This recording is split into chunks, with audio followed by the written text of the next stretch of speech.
I check one more time if I'm actually live. We are live now.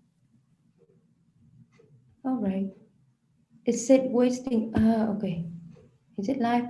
Oh, yes, we on LinkedIn. Hello, LinkedIn. Hello, everyone.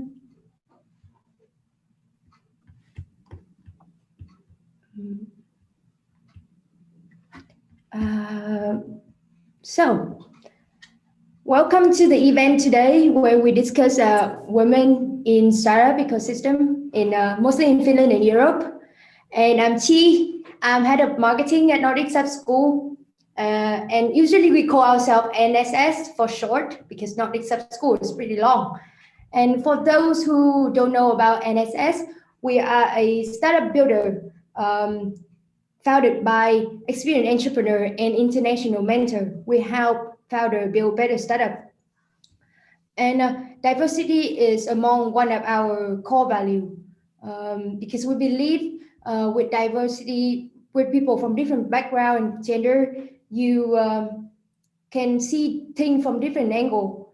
But then when I look into our database, what I realize is we lacking in women, both mentor and founder. There's only 25% of our mentors are women and 30% of our founder are women. So it's kind of bugs us. We really fighting for diversity, but then within us, we're not so diverse. And it's not just us. In Europe, only 23% of startup include women founders. So today we organize this event, gathering some of our mentor and founder to discuss this topic, why there are so few of us in the startup world. And without further ado, let me introduce our panels. First, we have Merituuli, Vainio, People Operation Director at Solita. Do you want me to say a few words about myself? Yeah.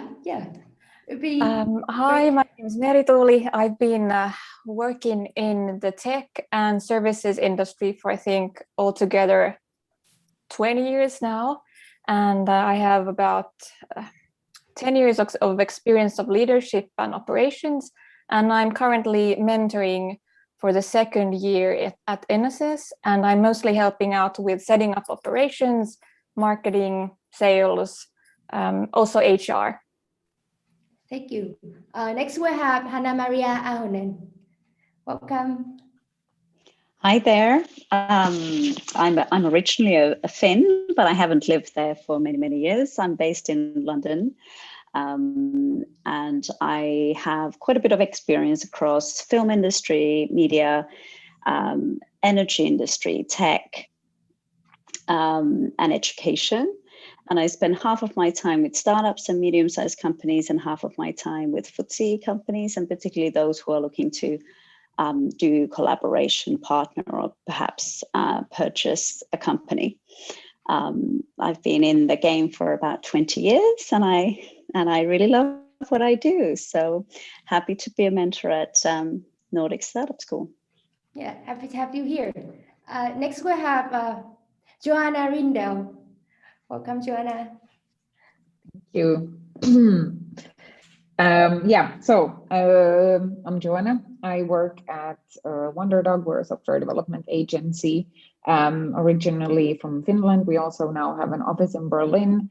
And I am personally based in Berlin now since 3 years. I moved there back in 2018 to build up the operations, and very happy to have a very functioning and well thriving team over there at the moment. Thank you. Those our mentor. Next, we have 3 founders from 3 different startups. Krista, can you introduce yourself? Yeah, sure. So hi, everybody. I'm Krista from a startup called My. At My, so we bring salon level beauty and well-being services to any location. I'm one of the co-founders, actually, together with my sisters. So we are a all-female founder group here at MI. And previously that, I've also been working in another startup for a fair few years, as well as have a relatively long experience in an extremely male-dominant sector, and that's mobility. Thank you. Welcome. Next we have Noora. Yeah, hi. Thank you for the invitation. And I'm Noora from OneMind Dogs, and I'm one of the co-founders and the CEO. What we do, we actually deliver self-confidence and support for dog owners, and through that help them, all dog owners, to have a great, balanced, happy life with their dogs. We have an online subscription-based business, and majority of our customers are from North America. And we have a subsidiary over there as well. I am from entrepreneurial family, but until I was I founded my first company in my 20s. But before that, I always saying that I will not be an entrepreneur. So here I am after 20 years as an entrepreneur. But so it has been a long journey from taking one business segment from ground level to online world and build business around dog training, which has been a kind of pioneering work, but it's super interesting and exciting. So it's nice to hear more of you all during this talk. Thank you. Thank you. Good to have you here. And finally, we have Riina. Yes, hi everyone. My name is Riina Laaksonen. I'm a founder of Nordic Fit Mama, and Nordic Fit Mama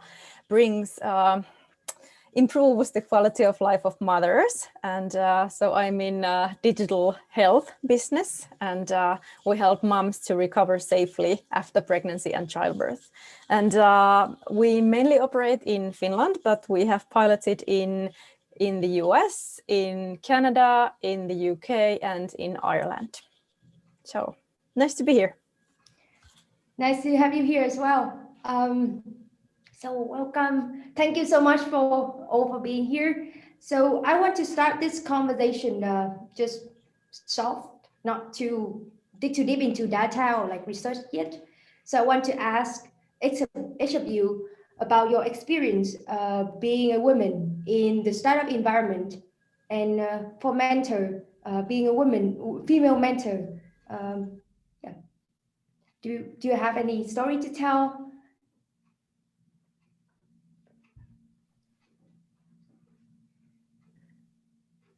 Well, I can start.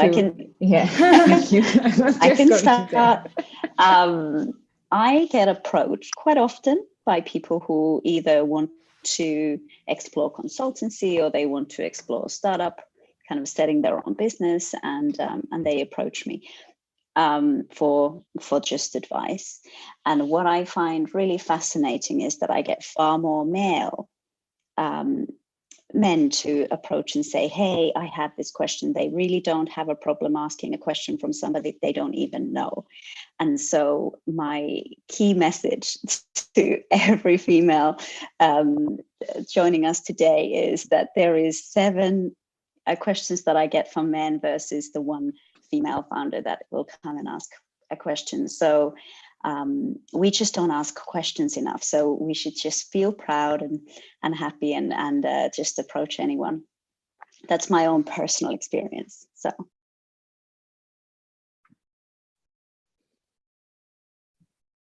Joanna, if you wanted to say something, I think you can go ahead next. Yes, I actually would have asked the female founders in this panel if they want to share, because I would personally be very curious. Now, I am not a founder per se, although I've built up a business, but I kind of had the ready business model when entering or when coming to Germany. So I didn't have to figure, I didn't have to actually, or I didn't have a an idea that I wanted to go all in and build up. And I would personally be really interested in hearing from the female founders, because my own impression is that females are always more risk averse. I for sure know that I am more risk averse than all of my male colleagues, and I have only male colleagues apart from one other female in our team. And they tend to be so much more, I tend to always be the most risk averse. So therefore my question would be, how did you females go about it when you decided to enter the entrepreneurship world? Like, how did you think about like that from a risk averse perspective, or was that not something that you thought much about? I can maybe jump in at first.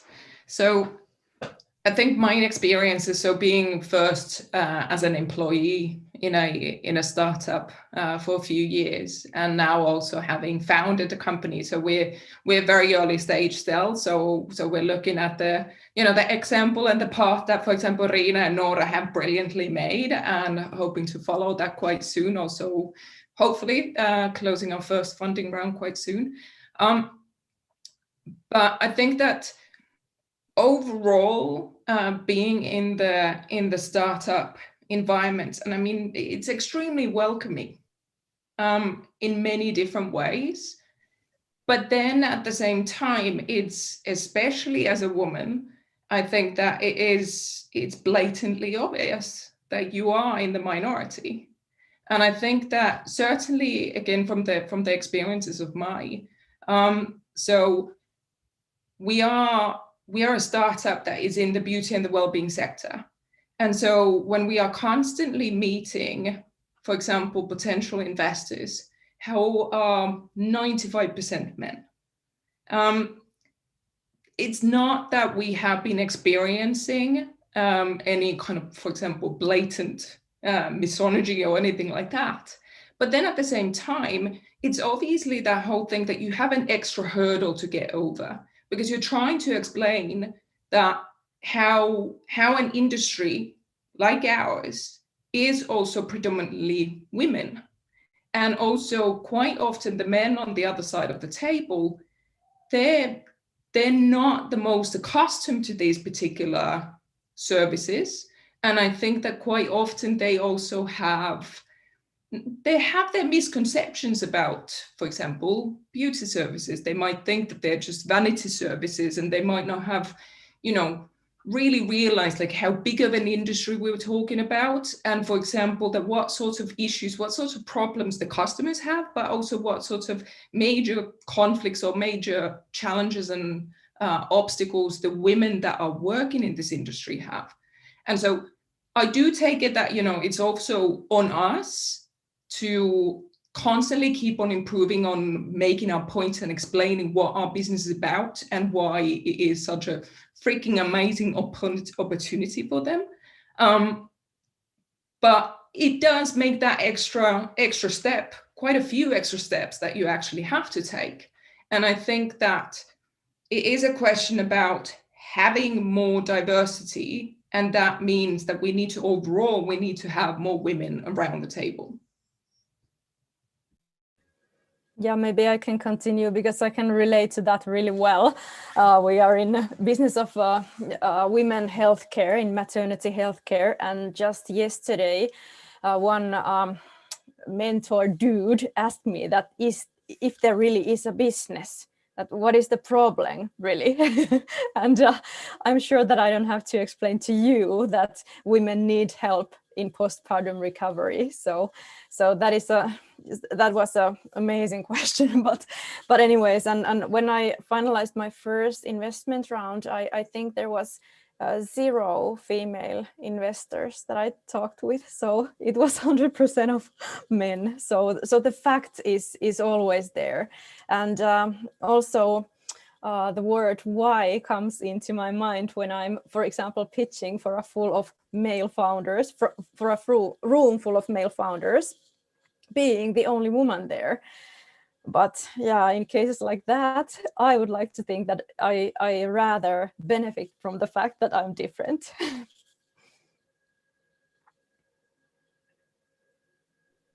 How about Noora? Do you have any experiences you would like to share?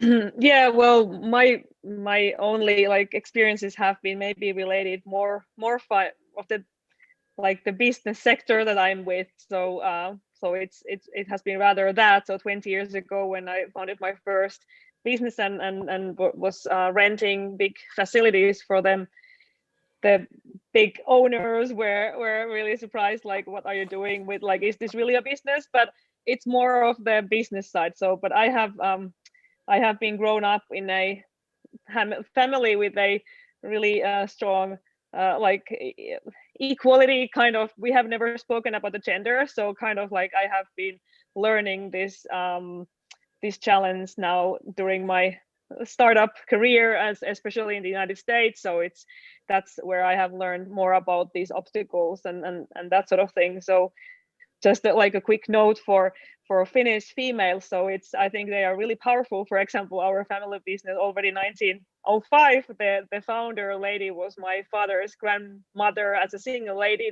at that time between the wars and everything. So I think that's a really good role model to have in. And I have heard several other stories also. So I think we in Finland, we have a really strong female entrepreneur genes also and leaders there. So it's more about them. For me, it has been maybe more about like bringing the facts on the table about the business we are running and how to build a scalable business around that. So that's more of like the struggle I have faced. And it's not the struggle that I have faced. I think it's all who are working with the same industry. So it's just about building the case because it's something we are pioneering with. So yeah, that's my kind of looping back to having the role models and the kind of people who have the same kind of minds and same kind of needs as a consumer. Maybe it's interesting to see also when I do also kind of individual coaching as a business school graduate mentor, that always kind of being the first or the kind of already in the area is a really good way to help also others be more kind of confident in also coming there. It's the same in the tech sector. It's the same in kind of certain roles. It's also kind of having same-minded, same behaving, same consuming people who you can also kind of collaborate with. So I think we need the founders, we need the VCs, we need the mentors, we need more women in general here, because then it's going to make it more normal. We don't have to explain that much about why is there actually a profit in this type of business, because like half of the world's people are women. It shouldn't be surprising that there might be a business that women use services.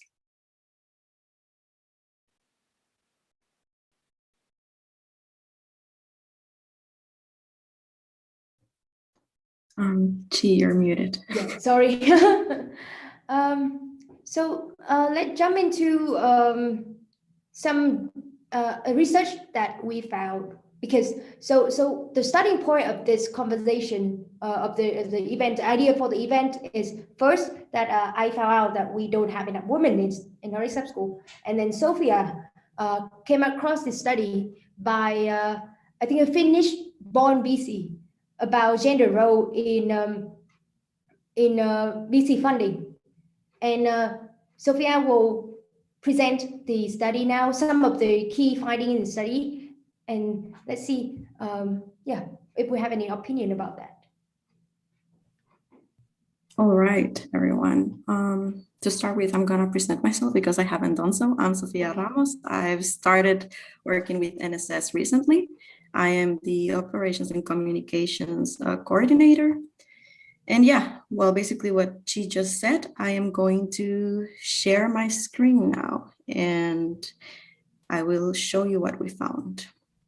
Just a second.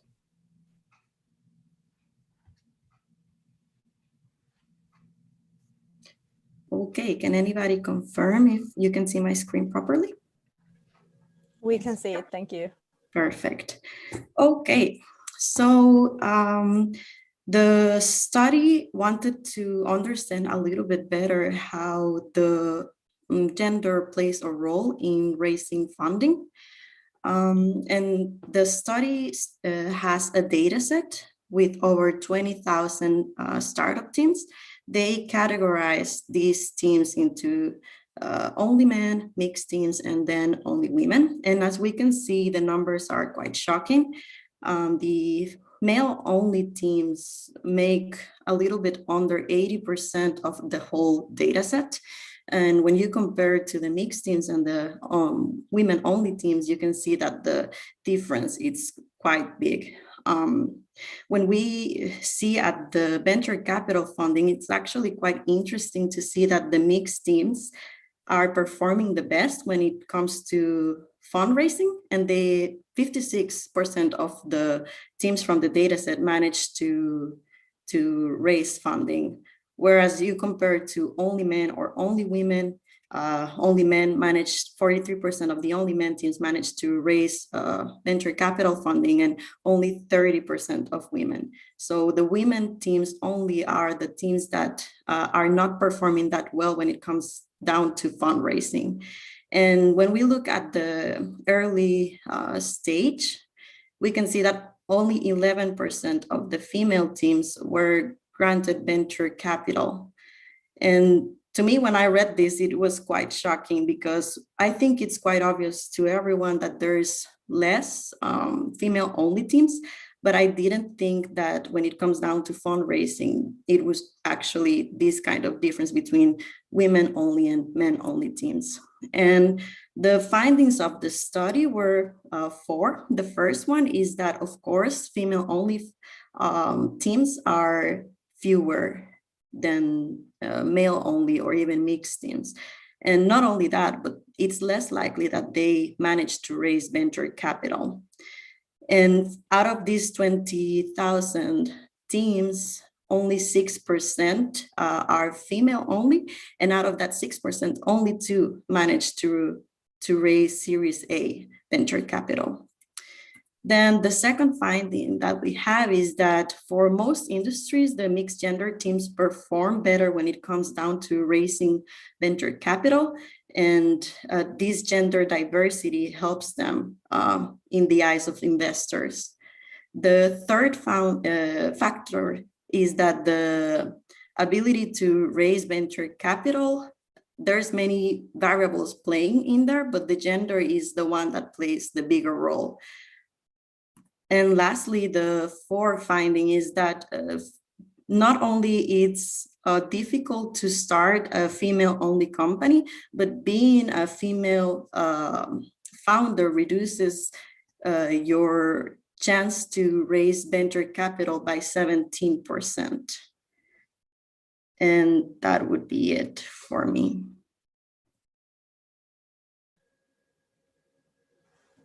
So if you want to read the whole report, we will send it in the chat for the audience if you want to read it. But those are our summarize of the report. And to start with, I want to ask our panelists, what do you think? What is your first thoughts when you see the data? Do you think it's quite understandable? Like, is it something that, do you not surprised about, or what do you think? We have to change it right away. The faster, the better. Yeah, I was thinking that this doesn't, like, before everyone feels too pessimistic and kind of, okay, this is not going to work, I kind of want to say that this is only one study and this only shows the funding part.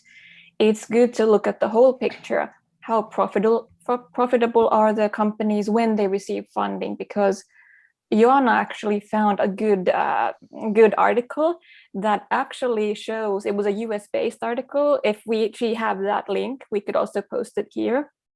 It's in the Slack, that actually in the end, when you start looking at the profitability, the women-led startups actually might make a much better profit kind of compared to the funding they receive. So actually less money might make more money in a smaller minority. So in that sense, I think it's good to see that this is only focusing on the funding part. So it's not kind of meaning that we couldn't do it. we just need to be more of not just a minority, because I think also what I think it was Krista and Riina both saying that the investor doesn't maybe so easily put their money into something that they don't understand. That's what I always talk about when I'm mentoring startups, that the person who is going to think of putting their money into that game, they need to understand and kind of be able to visualize that, hey, this money will actually make a profit for me. So it's kind of like, think of it as investing into the stock market. You have to see the potential. If you don't understand the product, you're less likely to invest. And actually, there is also a study made by Boston Consulting Group that says that female founder teams are performing 63% better than male founding teams, and female teams have also higher return of investment. So there is another research. I think, well, first of all, I think it's brilliant that there's studies and there's evidence and data showing that, you know, females freaking kick ass. But unfortunately, and this might be the, you know, I'm from Pori, so it's my natural inclination to go for the negative of things. But I think that that's why it's not surprising, the result or the findings of that study. What is really surprising is that especially the startup world, which is supposed to be like particularly kind of data savvy and making kind of quick changes and pushing for the changes, has not yet factored in what all the other super positive data is showing, that, for example, you know, female-led companies are doing awesomely well, or then, for example, any sort of diversity is really, really good for your business. So I think that particular thing I find a little bit mind-boggling. And I also think that obviously we want to be pushing for diversity on the whole, because there's so many studies, whether it is for your kind of recruitment, for your hiring, for your team, or whether it's actually the founding team. It would think that gender balance is one of those things that is the easiest to reach, considering that we're about 50-50. And still, if we look at the numbers, we look them in the startup world, or then we look them in industry, or we look at them in board structures altogether, and pretty much very little has changed. And I don't want to get too negative, because I think that we can change this thing, and that's why it's brilliant that we now start having events like this. So brilliant, and thank you so much, NSS, for organizing this. I think it's brilliant that we have studies, both type of things that are highlighting the massive gender imbalance, but also highlighting how well diversity and female-led companies do. But we need to be vocal about it. We need to be talking about it. And I think that it's good that, for example, I think it was a couple of weeks ago, so Elina Lappalainen from Helsingin Sanomat made a really good article about it, that what you can't see, it's harder to imagine. So we need to have women as investors. We need to have startup founders as women. There was also just another Helsingin Sanomat article about another kind of female CEO who said that at first she wasn't really thinking about that, you know, that we should have quotas, for example, for boards. And now she's starting to think differently, because that's the way you actually, then if it doesn't happen by itself, and it really doesn't seem to be happening by itself, we need to be pushing for that change. Yeah, I completely agree. Also on that, because I've also read quite a lot of studies on this recently, and I think the ones that they have are mostly indicating that it's the diversity in companies that are making actually the most change when it comes to revenue profit. But then I also thought, and this is why I asked you founders about how you perceive how you perceive being risk averse, because I read another study that said during Corona 2020, female founders dropped significantly. So there weren't that many females actually founding companies during Corona. So, which I also thought was very interesting. So that both that I think that companies are founded maybe less by females, because when it comes, well, because I have the impression that females might be more risk averse. So you want to kind of like, you want to make sure that you actually have a solid business model, which I also think is good, like in comparison to men. I mean, if you look at, like, I think personally that one problem that the startup world has is that there is a lot of air many times between the funding that you get and how profitability, like how profitable the business is. And I have the impression from looking at, especially the startup scene in Berlin, you do have more companies led by men that go all like, they go huge like branding and stuff, and then they receive a lot of funding, but then the business model isn't that solid and then they crash. But you have much less female founded companies that actually tend to go that way, that they like just get in a lot of money and then there isn't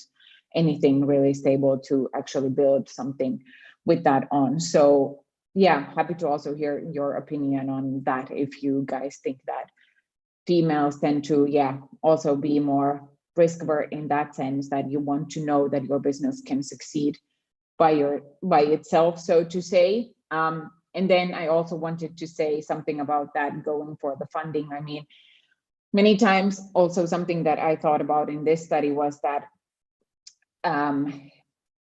we put a lot of emphasis on that women don't get the funding, but then there's always that other side. Do you actually want to have funding? I mean, because the more you take in money, the more you give away of your company. So you might not even want to always go for that money. So sorry, that was a lot of questions, but anyways, or like a lot of opinion. Can I just, I'm sorry that I'm talking too much, but that's another treat that I have. But that just reminded me of something when you talk about the risk aversiveness. We had some time ago, so we had a meeting with one potential investor. And I got to say that it was brilliant. We got so much good feedback and whatnot. But I got to say that as a personal thing, that he said, like, you know, so, and you know, you can get money by like this, or then by being a rock star. And then he was saying, like, and let's be frank, you're not a rock star. And he didn't mean it in a bad way or anything. But I gotta say that up until this day, I was like, fuck, but I want to be a rock star. I can't sing, but I definitely want to be a rock star. So that's basically what I'll be aiming for. Good. I think in general, I've been doing kind of both sparring on kind of sales offers, on kind of presenting to customers, pitching startups, and also kind of the people changing careers to tech from another industry and background. And I think we definitely can be more bold. We can kind of better appreciate the experience we already have. Kind of we're too modest in some ways, and then also asking for help. It's, if you're not sure, I think we have really good networks. We've got the NSS network. We've got lots of good Facebook and LinkedIn groups where you can openly just ask for sparring help.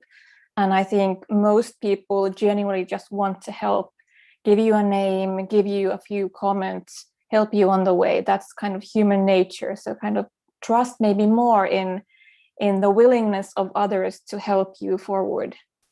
I don't think it's causing any kind of damage to anyone helping someone else with a few words or an introduction. And then I think in NSS, we also have already a good kind of diverse crew. It's not just young, not just old, it's not just super experienced, it's not just females, it's not just Finnish. So kind of involve yourself also in areas where the diversity already exists. I think that will also make it kind of more normal. I want to comment on the earlier point about whether you want to go for VC funding or whether you want to just look for, you have a revenue, you have a baseline, and you want to go for a loan from a bank. Loan is always the cheaper version if you have to, so out of the two. and I'll say that even with Nordic Startup School being the host here. There are some very practical tips that I have used, and I see this happening all the time, and there's research to prove this. Men get asked different questions to what women get asked. I don't know if any of you have seen this research, but it's women get asked prevention questions and men get asked promotion questions. And this is not in funding situation. This is when you're doing a presentation as a CEO, as a listed company, or it is just a fact. And those questions come from women as much as they come from men. And so you want to be very aware of the situation you're in and kind of think, am I being asked a promotion question, which is about kind of the opportunity, the acquisitions, you know, how many acquisitions are you getting? What is the size of your business? What's the size of the opportunity? What are the assets? What's the growth? What's the vision? Those are all the growth promotion related questions and promotion related answers. And then there is the prevention related, like there was earlier point that Joanna, I think, said about risk averse. So women get asked the risk averse questions, which are all about, you know, how do you keep your retention up? Or, you know, what is your market share? How do you grow your market share? What's your margins? How do you protect your margins? You know, what are your liabilities? You know, how do you keep it stable? How do you execute? These are all prevention questions. And so you will get asked more of those than a man would. And I mean, many times more. And if you answer to them in a prevention way, you are going to create a situation where it is not so upbeat. You can't come across like the rock star, as per Krista just mentioned. And so you want to swap it around, and you want to answer a promotion answer to a prevention question. And that is a very powerful tool with it, you know, whatever situation you're in, because that it's an unconscious bias. So you can't help it. We can't help it. We will ask about it from each other if we start asking teaching questions right now. So that is one thing that I recommend to everybody to just get familiar with, and kind of what type of questions am I being asked, and how do I go back? Yeah, that's one.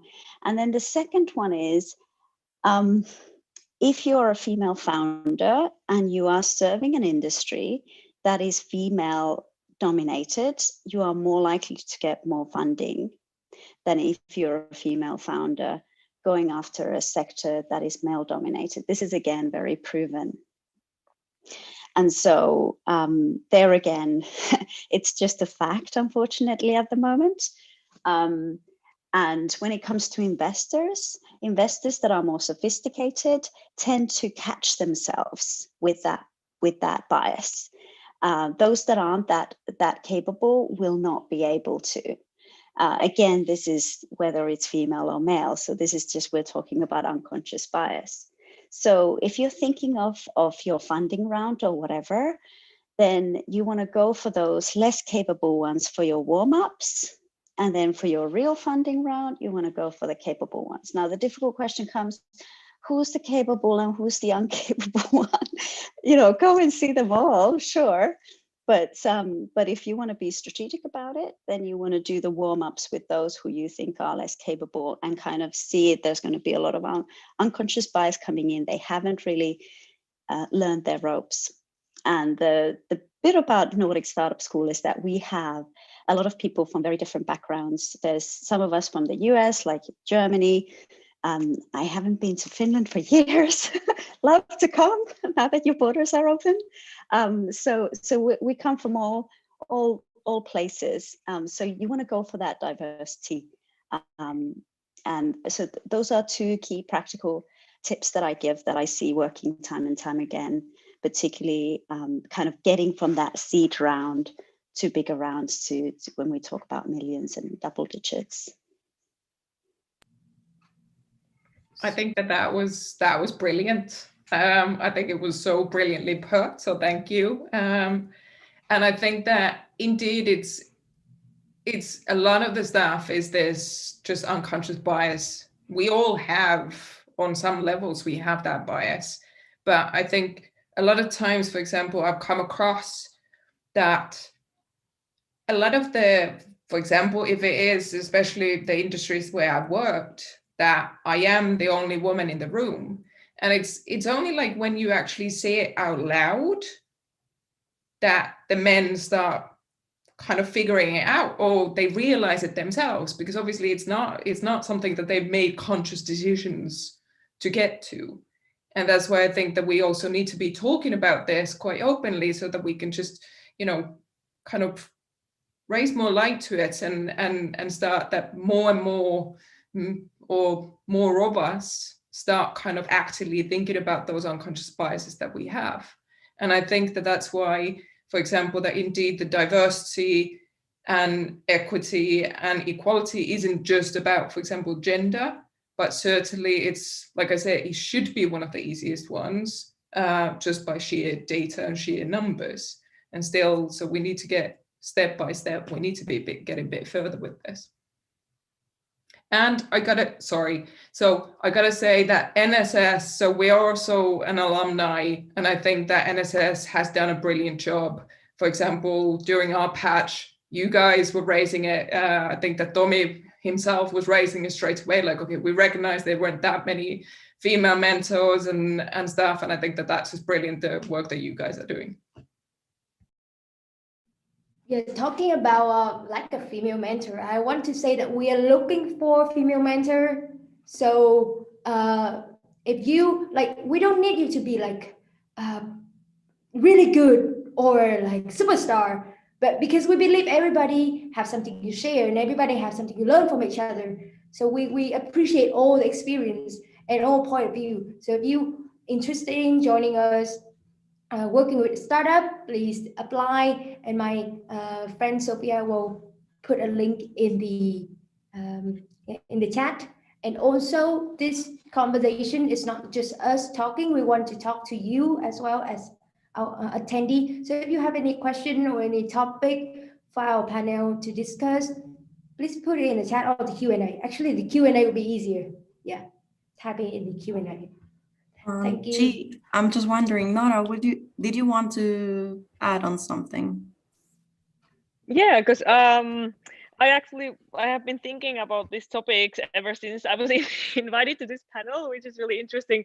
So maybe more of the aspects, because I know plenty of women who are like entrepreneurs and in leading positions in global companies and etc. But nobody knows about them. So I think that is also some of like how to bring out these, like just as a people, not necessarily as women, but to present people's stories and experiences and encouraging them to speak about that, because I think they are so focused on their careers, so they don't necessarily think about it. But that might be a good way if we could have even more inspiration from the stories. And also, like, the question is, in my point of view, that we just need more people. Like, if we want more women in startups, we need like more women in the funnel of becoming entrepreneurs. So how do we get people to get interested in entrepreneurship or developing services or new things? So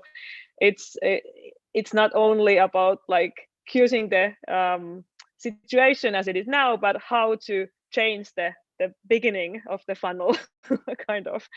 So that was maybe if you guys have any ideas for that.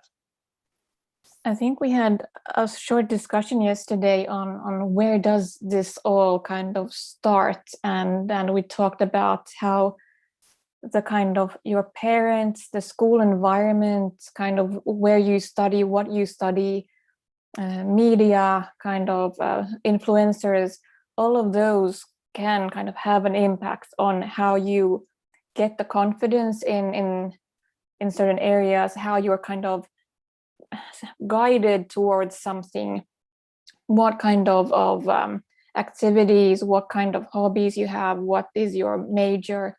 And I think making it more clear that anyone can do anything, and getting kind of confidence that you can, regardless of what you're said you should be, you can still do what you want to be. So don't let others make your career choices. Find your own way and kind of trust that, and find like-minded people who kind of support you forward, because you don't want to stay with the people who say that I don't believe that you're going to succeed, because that's just going to kind of affect your thoughts. Find better company, find the networks. And then also, as a kind of parent of two, I'd say that treat the children also in the way that you don't guide the play of children in some unconscious way to boys being kind of more wild and active and girls being stuck to pretty things. It should be mixed and encouraged, and like math should be totally normal, that a girl can love it. And then also boys can wear beautiful clothes if they want it. So don't judge before the person gets to decide for themselves. Boys can even wear dresses if they want. But I think we have gone a long way already. I think I assume that most of us have had quite equal upbringing, and they're doing a very good job in schools. They're teaching entrepreneurship already, but I also think that it requires generations, because if we look at, for example, developing countries, the roles of men and women are really traditional, and if we take a look back in Finland's history, it's not that long that we were there as well, and we are still carrying those things in our bodies, in our cells, and it takes generations that the thing will change. And but let's just say that we have done a magnificent job already, but what we need is examples, as Noora said, and as all of my rock star female people here said, that we need examples. That is very important, and that younger generations, younger women can see that we can be anything we want. So that is what I'm suggesting to NSS as well, that just tell about your female mentors, tell about your female founders, of course male founders as well, and non-binary founders also, but we need examples. We actually have a question from one of our attendees. Sorry for the interruption, Hanna-Maria. So Ekaterina, if you want to go ahead and ask your question, you are allowed to talk now. Yes, thank you very much for inviting me. And yeah, I'm listening. It's a very interesting conversation. I'm myself a board member in Boost Turku Entrepreneurship Society this year. And I have to say that I relate to many things that you're saying. And for example, I'm a female board member in an entrepreneurship society. And I quite often get a question like, why did you even do it? Like, oh, that's something you can do? You know, like people don't expect you even to be on the board of a startup society. There's like so many whys. But my question is the following. I think Hanna-Maria said that the questions that women get are prevention questions and men get promotion questions. But also she mentioned that this comes both from men and from women. And my question is, why do you think is that, and how to change it? Because unfortunately, this misogyny is coming from women too, and that is bothering me even more, because okay, men don't understand us or something like this, but how is it so that it's coming also from our own gender? Thank you. Yes, it does. So, and it would be really interesting. I don't know how many pitch rounds you've been, but I've been to hundreds. It happens across. So just because you go and speak to a female VC doesn't mean you don't get prevention questions. You will. It will take a while, and anything that's unconscious, you won't really until you make it conscious. So we need to be aware of it. And so the answer to that is being aware of the type of questions you get asked, how you get asked that question, I'm a board member of a Finnish company called Polar Partners, which is a mixed team, also an alumni of Nordic Startup School. And the male founders would get asked promotion questions in the same meeting, and the female would be asked the prevention questions. So you can see that play. So just by being aware of it, you will be able to address it. And it's very powerful when you do. It really does kind of make that kind of the feel of the room change when you but it takes a lot of practice. So if you're interested in that research, you want to Google and find the researcher who's been focusing on that. Her name is Dana Kanze. I will put details and then she can send them through. And I'll put some little bit more on the whole behavioral science behind it. So you'll get a little bit more detail on that. But the conversation that we had earlier about, kind of how do we get more women involved? When I was 20, which is now over 20 years ago, it was far more expensive to do a startup than what it is today. So the sort of the barriers of kind of finding your path now is far less. And so you're able to do that. So that's number one. But the barriers to start up your company is lower, whether you are 20 today or whether you're 30 or 40 or 50. And so we see a lot of females founding companies now at later age. When I started my consultancy, I had been in the working world already 15 years, and I wouldn't have been able to get FTSE 100 clients had I not had that work experience and had I not been in blue chip companies, and I built my credibility there.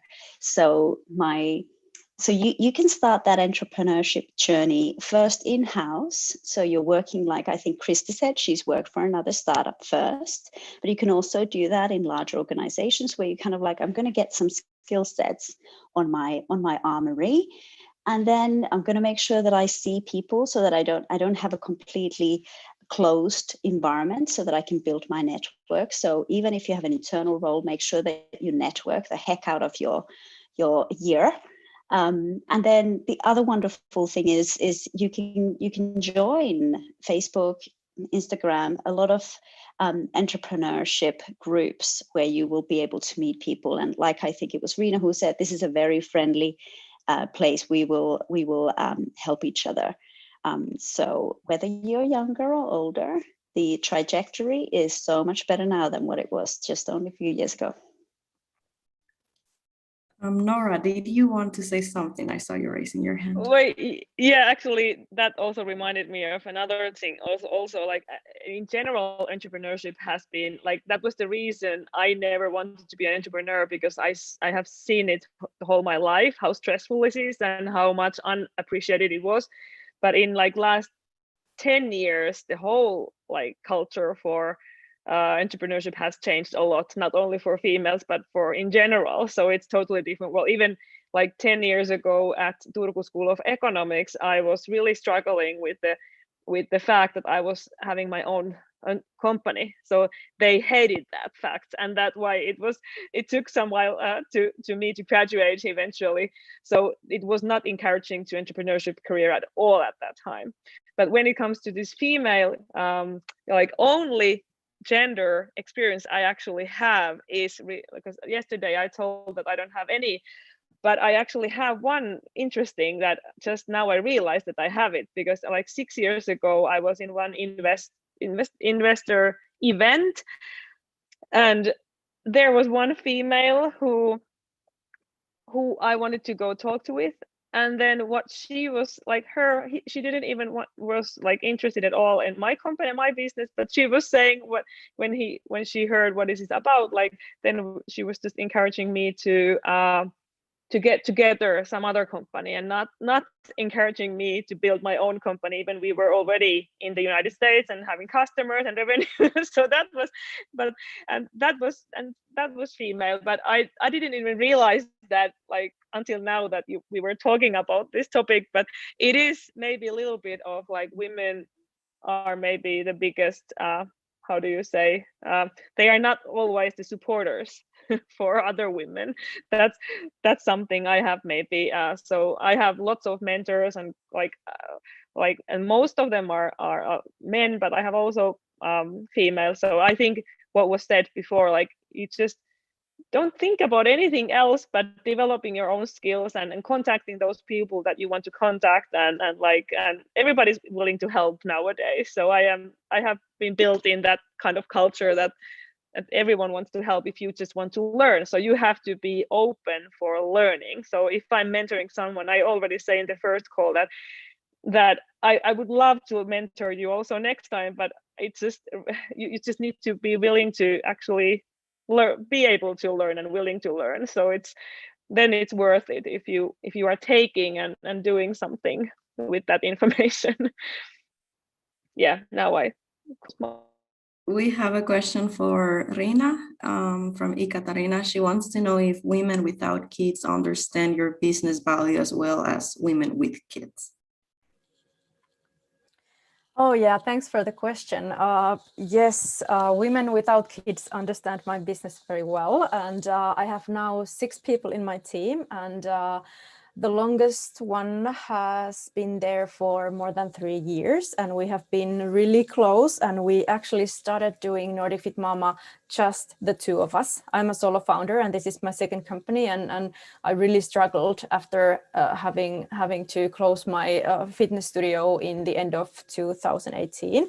And then I met my colleague Asta, and she is a woman without children and understands my business very well. And in general, people, women and men, understand this very well. It doesn't really matter if they have kids or not. And actually, one of the guys I'm working with right now is I called him Facebook Sam. He's doing my Facebook marketing, and he is a guy in his 20s. Oh my God, I could even be his mother, but we have quite big age difference. But he has been saying me from the very first phone call that we talked with each other. He has been saying that he admires my business, and he admires so much what we are doing and creating the more equal world and so on. So anyway, it doesn't really matter if people have kids or not. They some understand it, some not. I think you all can relate to this. Noora can most likely say that pet owners understand, some of them understand, and non-pet owners, some of understand and some not. So it goes like that. I'd say one useful skill, whether you're a mentor, you're a founder, or a VC, would be the ability to understand other people, to be in their shoes. What motivates them? What kind of makes them be excited? What is their fear? What do they avoid? Because when you understand your other, like that from other people, you also can persuade, sell, get support from them much better. Because it too often maybe people think that the other person thinks in the same way as we do. And regardless of gender, even the next woman next to me might have a completely different inner world. And the more you know the person you want to influence or you want to get on board, I think the better you will kind of connect and be understood between each other. So for example, my learning school back 20 years ago was customer service. I never felt kind of cold selling and kind of pushing things to a person to be comfortable. I always liked that I started by questions. I asked a lot of questions from the person who walked into the store, and I learned to ask about 20 questions, after which I knew a lot about what type of home appliance, for example, they were trying to purchase. What were their needs? What do they want to do, instead of just saying that Kenwood or Philips are the best ones. And after you have the knowledge of what the person wants, it's really easy to say, hey, this would be the best one. And because you told me that you do this, that, and you want to get there, this would be your pick. And then it's kind of really simple to sell anything. So practice customer service and sales from the viewpoint of being in that other person's shoes. what makes them tick. And if I continue shortly, I also think that you should be vulnerable also yourself. So you should give something as well when you, for example, talk with, well, if you're selling, if you're getting investors, whatever. And I remember being very intimidated by investors, and I was very nervous before the first talks with investors, but then I quite quickly realized that they are the same people that we are. So I can talk about my kids, my snowboarding career, and everything that I want, and actually they loved hearing about that, and they answer me by telling about themselves as well. So that is building relationships. I think at Absolutely. this point, oh, sorry, Hanna-Maria, go. You can go first. No, just there was just something that Riina there said about investors when they're looking at angel funding, or whether you're looking for angel round or seed round, they're really just looking at you and saying, do I think this person is a good person? Do I believe that they can meet some milestones? Do they understand what they're getting up to? And then when you get into kind of a higher rounds, it becomes a question of, is this team a regulated team? Can they manage? Because most startups fail not because of the idea or the business, but because of the team conflict. And so if you have worked together before as a team, you need to say that, because that's a great.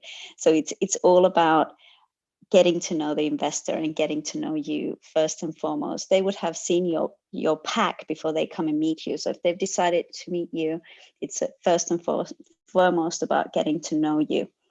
And your pack has already been doing the talking in its email to them. So that was very, very good point, both for Merituuli and I think that's what we're doing already now. So with the founders, so my three sisters, normally we go with all of the investors. We're three sisters from Pori. Do you think you can handle us? So Now you're indeed a rock star. I think we can take some more questions from our attendees, and while you type those in the Q&A chat, maybe Chi, you can go through the questions that we prepared for all of our panelists. And you need to unmute yourself. Sorry, my mistake again. So from the conversation, I see that we are talking here like female founder treated differently than male founder. Also because we women are different from men, right? So I have a question for a mentor. When you work with startup teams, do you see a difference when you work with female only team or mixed team and male only team? I have to answer that. I don't think of working with female teams, mixed teams, or male teams. I work with people teams. So I haven't noticed, I haven't thought of that.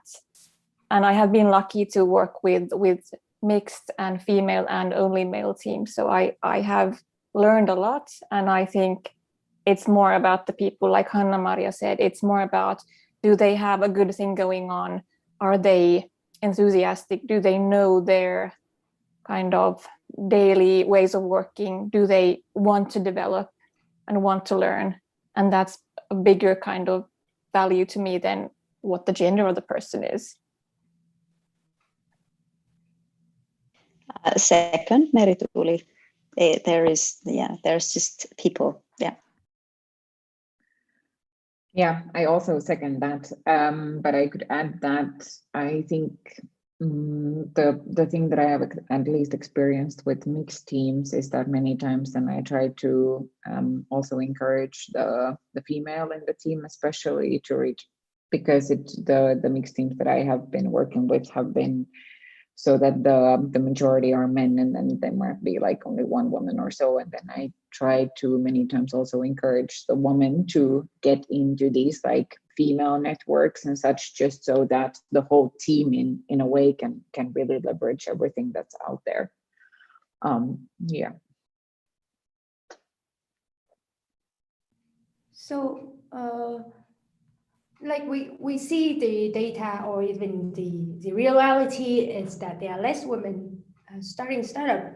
And Joanna said that it might be because we are less likely to take risk, right? And also I found out there are a lot of support for female founder, a lot from around Europe, in Finland, or in I think there's some information about European Commission that they have a lot of initiative and activities or a support group for female founders. But then we still see that there are less women. So is it because it's just our preference, or are we trying to put more women into startup? But is it like I'd say are we forcing it, or is it really like a barrier for women? That's why there are less women. I found the stat. Sorry, you go first. No, I would have said that I think it's what we have already kind of been touching upon. I don't think that it's anything that we're forcing, but I think that in this discussion, it's important to realize that the background that we come from, I mean, it's still quite a journey to go from the women having there being gender roles to us now coming to more equality, to us then moving towards really empowering women. And I just think that I think we're making a very good progress, but I think we should kind of, in that sense, be kind to the women as well and say, look, we have been coming a very long way in a quite short time, actually, if we really think about it, like somebody already pointed out here. And so I don't think we're forcing it. I just think that we need to build up that environment that also in the future will really like support more women to become founders. I'm done. I think the jury is still out for 2020. I mean, COVID has meant a lot of women has come out of the workforce. And when I speak to female founders in my network, they often say, I kind of, it was Noora, I didn't mean to become a founder. It sort of happened. Or it was a realization that, you know what, for me, it's far more important to have the freedom to whether it's flexibility in regards to your family or just that freedom is more important to me than security of income. And so that's the key question when you think, is this the right moment for me to become a founder? Is which one do I value more? Is it the stability or is it freedom? And that's a very good sort of a moment to balance where you are. I know you can tiptoe into it. You don't have to go full stream. You can do a side hustle. In fact, I absolutely recommend that you have a side hustle. Most of the startups that we speak to do have a side hustle for quite a few, maybe a couple years whilst they are building their team. So there's nothing wrong with a side hustle. Works well for mentoring too. You can have your day job and then you can have a side hustle as a mentor. And it also quick kind of advertisement on the benefits of mentoring anywhere is that during this lockdown, I think I've met more people than ever just in my home office, because we have the expanding mentor network. We've got huge amounts of startups coming into Nordic Startup School. And then this is something you can do regardless of place, even with kids downstairs. And then you can also guide the amount of time that you put in at the moment. So I think it's also flexible. It doesn't have to be like huge amounts of work every week. You can just do it from your sofa and learn and get introduced to different industries, different companies, if you want to kind of expand your views. So it's also a big learning experience as a mentor. I think I'd still like to chime in. I think that obviously like equality is a very, very nuanced and in many different ways, it's very, very complex issue.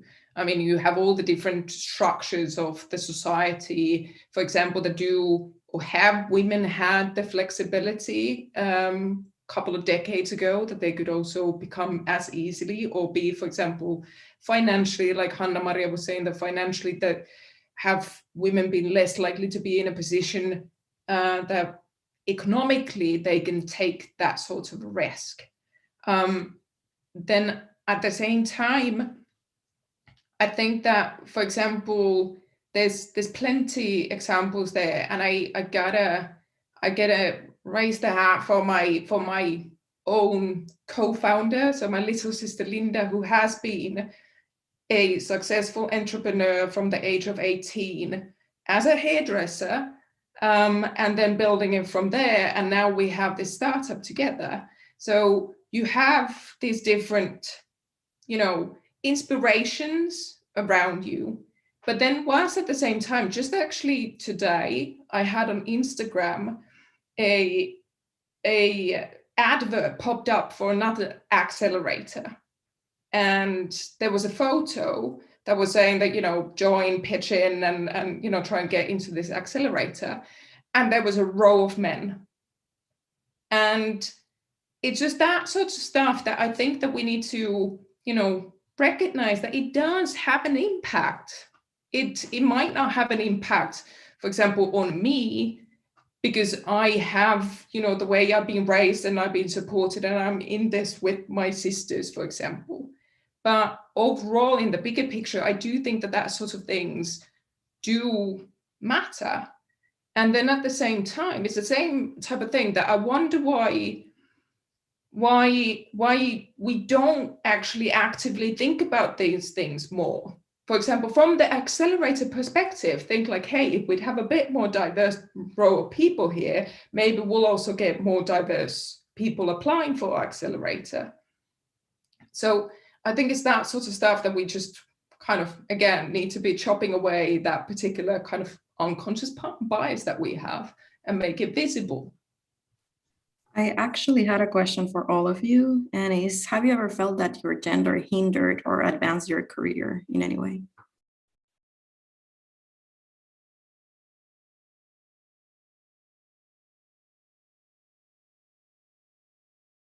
The silence. Yeah, yes, I'm going to answer yes, but then also my advice is to not focus too much on it and go the other direction and get into kind of better company who don't treat you as a female, who treat you as a person.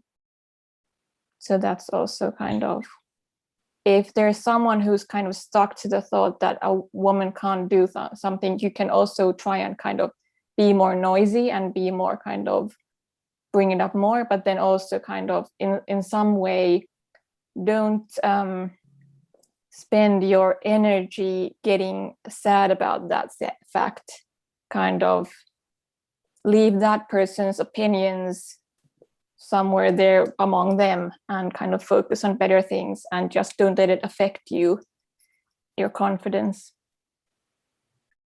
How about the others? Yeah, I completely second Merituuli, and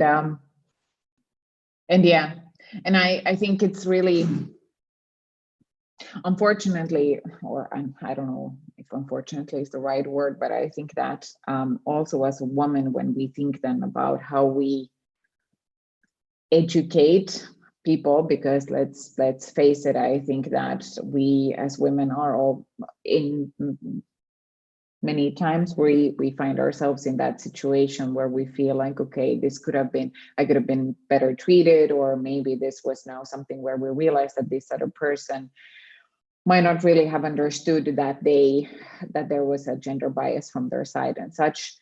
And I think that, yes, we need to always speak up, but as women, we do make ourselves a favor if we then try to be a little bit more objective as well, because I've also seen discussions go very much south when people, or like when I have seen women then fight, let's say, try to educate the men in some companies, but not doing it maybe completely objectively, without going into too much details about those discussions. But yeah, I think we get further if we try to also in these conversations when we try to bring up stuff, be kind of objective as well. That's at least my own experience. Yeah. Very well. We have a couple of questions from the attendees. So if anyone wants to comment on this last question, now's the time, and try to keep it brief so we can go ahead with the next questions. Anyone wants to add on, or should I go straight for? All right, so we have a first question: how to support women and other minorities who have been victimized in startups? For example, in cases of sexual harassment, is speaking up publicly the best course of action when companies refuse to act? What do you think is the best course of action? This question is by Erica.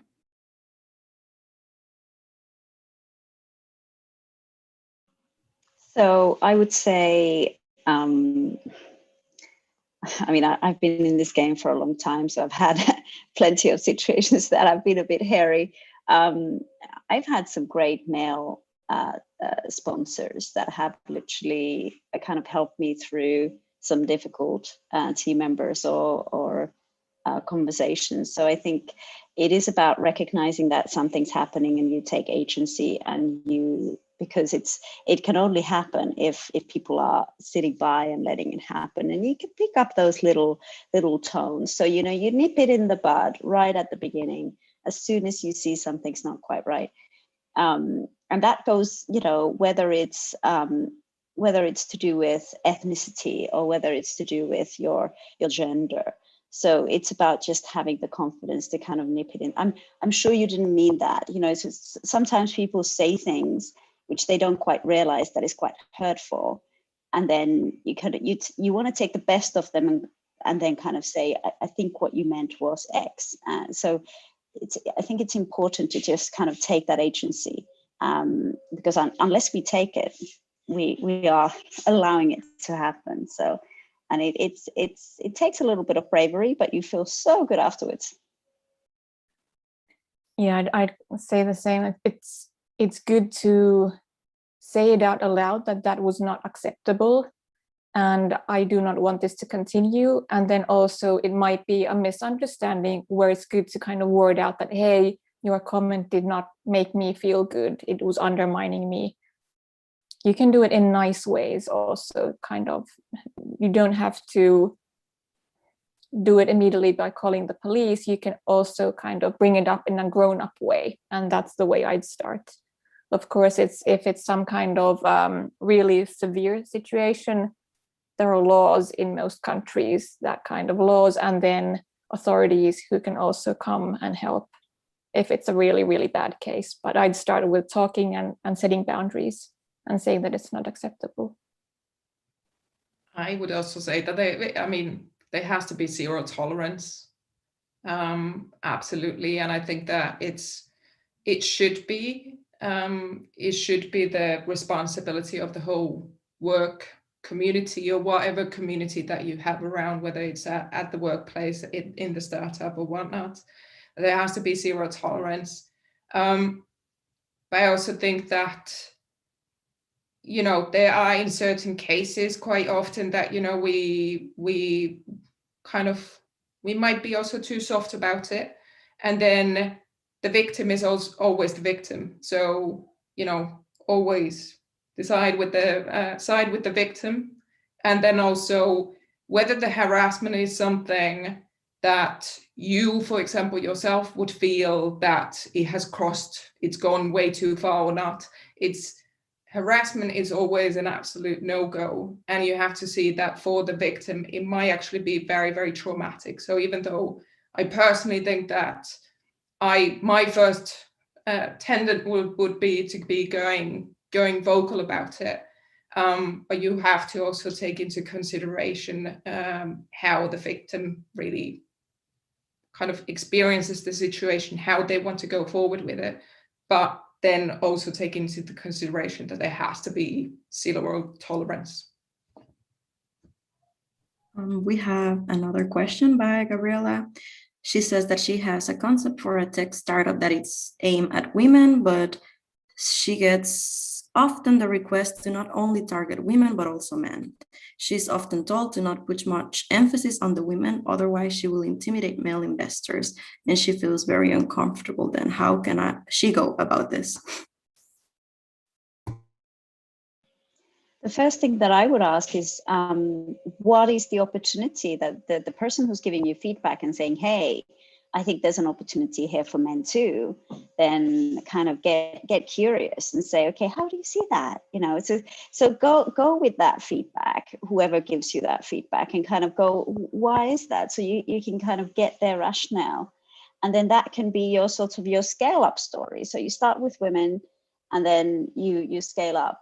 Or you diversify. So it's you can go about that in a very positive way. And then you can always say, well, actually, that's not what I meant. But then at least you know why they said that. And then when you get that question from an investor, you actually have a good Q&A pack ready. Yeah, and then another viewpoint that if it's not kind of men aren't coming customers, but women are, then you can prove that, hey, this audience is kind of growing strongly in this area. It's not growing here despite the same efforts.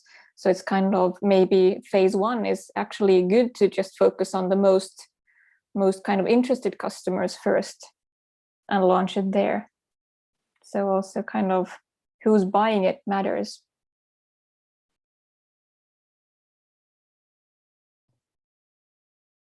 If nobody else adds up on that, I'll go with the last question. First of all, they want to say that this is a super interesting conversation and lots of great comments. She's wondering if it makes a difference for male and female entrepreneurs to have both female and male mentors, or diverse in general. She's noticed that many startup accelerators and incubators have a quite heavily male dominant mentor pool, and she's thought that it would be great to balance that. Question from Maria. Can I start? I have had my advisory board, I think, for 3 years now at least, maybe even longer time, and I have both female and male advisors in there, and I have a lot of advisors also outside of my advisory board, and I think you should definitely have both. You should have like the more heterogeneous advisory board or mentors you can have, the better, because you will get more opinions, views, examples, whatever. And what I have enjoyed a lot in my discussions with my advisory board is that they always also feel that they're learning from each other. So it's not only that they are teaching me or giving me something, but we all give something and we all learn something. And I tell you, that's the best.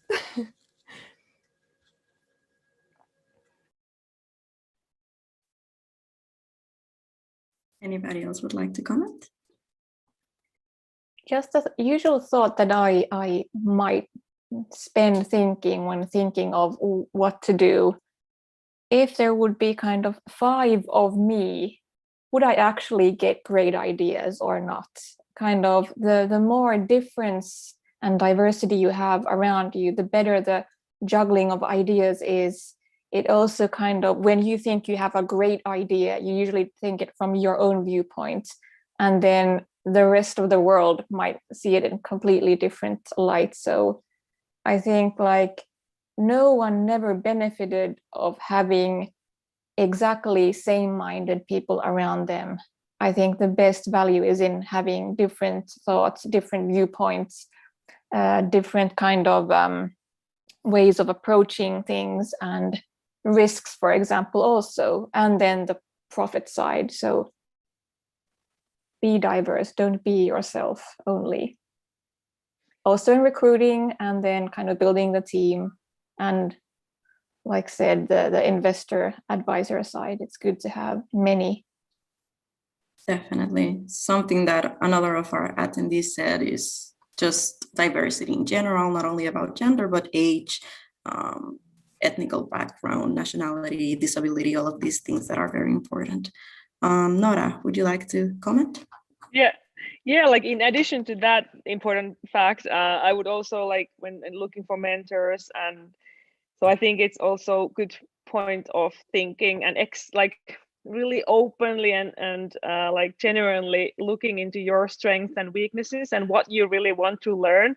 And maybe that's the hardest for some and many of us in the beginning, at least, to really see your own weaknesses and what you really want to learn and what you need to learn more about, and then look for people who are really good in that. And then at that point it doesn't matter the gender or anything, but so I think it's really important to mirror where you are heading and where you need support with, and then find people supporting that goal also.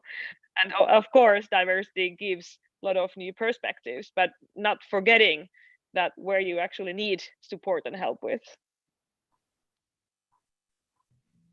So talking about mentor and diversity, coming back to Nordic sub-schools case, we don't have enough female mentor, and it's so difficult to find female mentor and even to engage female mentor. We have some female mentors so active, but some are in our list. But then when we send our invitation, we don't really hear back from them. So how can we engage? How can we encourage more women to join us and to even join mentor and become mentor? Like, do you have any suggestion of a solution? Maybe Merituuli can do like an advertisement video telling about the things that are good when you're a mentor. I can advertise here. It's not rocket science. I think we discussed it, I think, with Tommy at Nordic Startup School, that you have to, like, the basic good qualities of a mentor, and please fill me in if you feel that I'm missing something, is the ability to be in someone else's shoes, to be able to look at the problem or the startup from different angles. Then of course it helps if you have some general work life expertise, but I think if you already have some good expertise deeper in some area, like let's say marketing, or you have long expertise in sales, you don't have to be a generalist, know everything and be senior in everything. But for example, growth hacking might be an area where you might already be at a very young age a really good pro, because no one has been a growth hacker for like centuries. And that might also be a really, really needed skill that startups would benefit from getting sparring from you. And it's mostly about like mentoring is not me being the wise owl in any way. It's mostly about discussing the plans, what are the daily struggles, or what's the goal, how do we best get to that goal, what would be the next steps. So it's kind of mostly I feel like I'm talking with friends that have a problem, and I'm supporting them, and I enjoy when they get to the next step. And on the way I learn myself also from a new industry. So it's about being open and being to give something of yourself to the benefit of another person, another company. So it's simple to be a mentor. Of course, it requires some time and being active, because the network is really good. So the more I know about new mentors, the better I can also spot that, hey, this company needs help on filling in some kind of let's say funding application. I haven't done it, but I know that Ilse has done that just recently and can be a good help. So that also is good to know the network. And that's one reason to be active. We've got the mentoring Mondays, and we've got lots of activities and coaching available for also mentors. So you're not left alone and expected to do magic. We've got in the most cases that I've been mentoring, we have a team of mentors, let's say 1 to 4 people that are mentoring the startup. There might be a lead mentor, but then there's kind of other mentors helping that you can also kind of throw your thoughts around and together plan what would be the next best move to recommend to the startup. So it's not lonely work in no way. Yeah, thank you, Merituuli. We're running out of time. Oh yeah, we are. But can I just add one thing that I wanted to say to what Merituuli just said? I think in general, when I kind of was tasked to build a company, I didn't really know. I felt like super alone. And I don't know if anybody shares that, but I think that for just to get also more female founders, it's good to, like, the more you push out, as somebody mentioned very much in the beginning, like the stories of the mentors, and you somehow actively push so that, I mean, people they can't relate to something that they don't see, and they don't know to search for something that they don't know is out there. That was at least kind of my experience in the very beginning. And then I learned the more I got into the startup world, the more I actually knew that there are mentors and programs and whatnot. But if you come from like having a day job to going into entrepreneurship, you might not know what the startup world really is. And then if somebody doesn't wave the flag in your face, you can't really find it either, and you can't see it. So like, just to get more mentors, I also think it's good to kind of advertise that possibility, because many times women tend to be those overachievers that anyway have a really like sharp to-do list, and then it's they need to see other opportunities as well. Yeah. And you can be a mentor in many ways. So if you're in a regular job, there'll be somebody who hasn't been in that company for a very long time. I remember when I was in my early 20s, I was doing a summer school. It was the Hanna-Maria, so they call me HM's summer school. And I used to coach the senior leadership for the company, and this is a blue chip company, on how the industry worked, how film industry works. And, I was 20 something and they were 40 something, but they came into it new, and somebody needed to spell out how to fund a film. And I was the finance person. And it was, so you can be mentor in many ways. You can join Nordic Startup School, or you can do it in many, many ways. And your company would absolutely be delighted if you did that. To say, hey, anybody who wants to have support on this is my superpower. Let it be marketing or social media. You would be surprised how many older people would want to know about your latest tricks. So we all have something to give. And thank you, Hanna-Maria. Yeah, I do agree. When I started working, I thought that I know nothing, but because I know a little bit about marketing, I can actually mentor a little bit about marketing. So I do agree that everybody have a little bit or a lot to offer. And thank you all so much for sharing your thoughts, sharing your advice, experience today. Unfortunately, we're running out of time.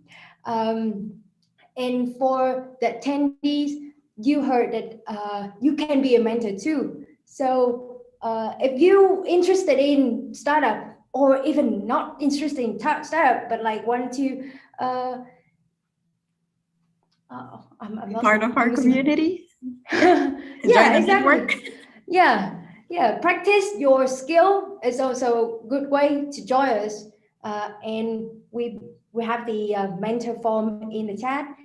And what else? If you have more questions, you can contact any of us, any of the Nordic School team. I have our LinkedIn also in the chat, so we can connect to us and our panelists here.